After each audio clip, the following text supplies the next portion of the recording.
Hey everybody, welcome back to Sip with Sam. I'm Sam McCarter representing the great 16th District, California. I'm out in Washington, D.C. now, about to head over to work, but we've got a real battle here, as many of you know, with TSA employees who are not getting a paycheck. Actually, it's much more than that. It's also Coast Guard employees, CSA employees, other employees of the Department of Homeland Security who are hardworking, who do not deserve to be treated the way they're being treated.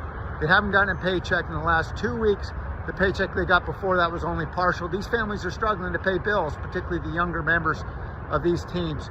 And so we need to give them their paychecks. And that's why I co-sponsored a bill by Rosa DeLauro to force this Congress to fund all of DHS, except for ICE and Border Patrol, to enable those folks to get paid that need to get paid, and to force this discussion, this very important negotiation that unfortunately the other side has not been willing to engage in, around real reforms to ICE.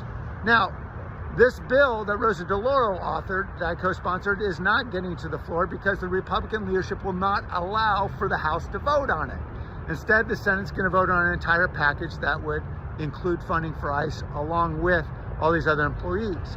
Now, I have supported, for example, amendments to be able to continue paying all the other employees while we negotiate over ICE, and now I've supported and co-sponsored this bill to do the same.